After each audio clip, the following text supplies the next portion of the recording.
আসসালামু আলাইকুম এভরিওয়ান, সহজ এবং মজাদার রান্নার ইউটিউব কুকিং চ্যানেল গৃহসুখনে আপনাদের সকলকে স্বাগত জানাচ্ছি। আমি আফরোজা চলে আসলাম নতুন আরও একটা ভিডিও নিয়ে। আমার আজকের রেসিপি হচ্ছে কুমড়ো বড়ি দিয়ে রুই মাছ দিয়ে শিম আলুর তরকারি।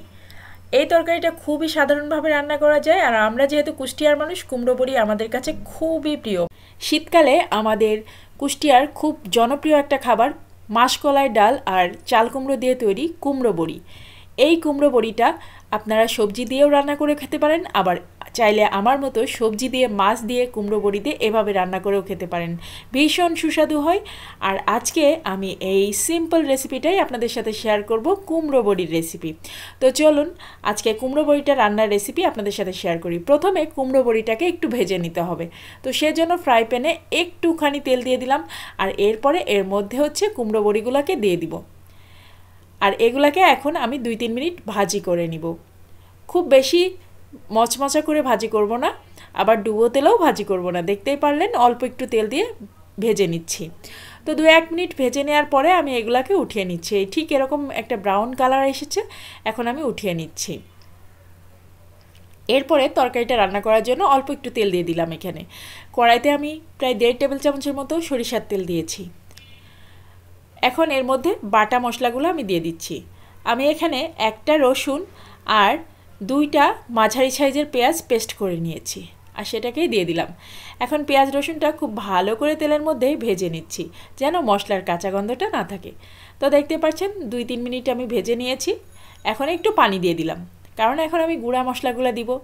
তো এর মধ্যে এখন আমি 1 চা চামচ হলুদের গুঁড়া, 1 চা চামচ মরিচের গুঁড়া, 1 চা চামচ জিরার গুঁড়া, 1 চা চামচ ধনিয়ার গুঁড়া সব কিছু দিয়ে একসাথে আবার মশলাটাকে খুব ভালো মতো কষিয়ে নিব। এখন মশলাগুলো ভালো মতো কষিয়ে নেওয়ার পরে এর মধ্যে আগে থেকে কেটে ধুয়ে রাখা সবজিগুলো দিতে হবে। তো আজকে আমি আপনাদের সাথে মাছ ভাজি করাটা দেখাতে পারলাম না, কারণ মাছটা আমি আগে থেকে ভাজি করে নিয়েছি। মাছটা আমি অল্প একটু তেল দিয়ে জাস্ট হালকা করে একটু ভেজে নিয়েছি। তো এখানে শিম আর আলু দিচ্ছি আমি সবজি। আপনারা চাইলে যে কোনো ধরনের সবজি ইউজ করতে পারেন। শীতের সবজি ফুলকপি আছে, তারপরে লাউ আছে, বেগুন আছে, যে কোনো কিছু দিয়ে আপনারা এরকমভাবে রান্না করতে পারেন। আজকে আমি শিম দিয়েই রান্না করছি। আর নতুন নতুন যে আলুগুলো উঠেছে লাল লাল আলু, ওইগুলোকেও আমি গোল গোল করে কেটে নিয়েছি। এই তরকারিটা খেতে খুব মজা হয়। আর এই শিমটাও ছিল ভীষণ মজার একটা শিম। শিমগুলো হচ্ছে বিচিওয়ালা শিম, যার কারণে খেতে খুব মজা লাগে এই শিমগুলো। এখন শিম দিয়ে আলু দিয়ে ভালো করে মশলার সাথে একটু কষিয়ে নিচ্ছি। আমাদের শীতকালে সবথেকে বেশি প্রিয় সবজি হচ্ছে শিম। শিমটা আমাদের বাসায় প্রচুর খাওয়া হয়। এখন একটু পানি দিয়ে দিলাম, কারণ সবজি থেকেও বেশ খানিকটা পানি বের হবে।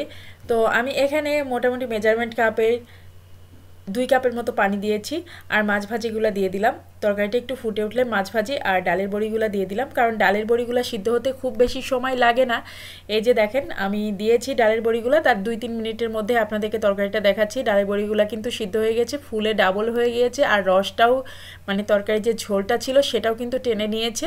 তো এখন হচ্ছে আমি আর কিছুক্ষণ রান্না করে এটাকে সার্ভ করে আপনাদের দেখাচ্ছি। দেখেন চুলাটা বন্ধ করে দিলাম, আর এখন ফাইনালি দেখেন তরকারিটা কতটা টেস্টি হয়েছে, কতটা সুন্দর হয়েছে। এরকম তরকারি দিয়ে গরম গরম ভাত খেতে কিন্তু ভীষণ ভালো লাগে। আপনারা চাইলে আরেকটু ঝোল রাখতে পারেন, আমি আজকে ঝোলটা কমিয়ে ফেলেছি। তো যাই হোক, ডালের বড়ির অন্যান্য তরকারির রেসিপিও আমি আপনাদের সাথে সামনে নিয়ে আসবো ইনশাল্লাহ। ডালের বড়ি দিয়ে আরও কী কী রান্না করা যায় সব কিছু দেখাবো। আমাদের কুষ্টিয়াতে এটা কিন্তু ভীষণ জনপ্রিয় একটা খাবার। তো আপনারা যারা ডালের বড়ি খাননি তারা কিন্তু একবার হলেও ট্রাই করতে পারেন। ডালের বড়ি খেতে কিন্তু ভীষণ মজা লাগে। আমরা বিশেষ করে যারা কুষ্টিয়ার মানুষ আছি তারা ভীষণ পছন্দ করি ডালের বড়ি। তো আজকের মতো আল্লাহ হাফেজ।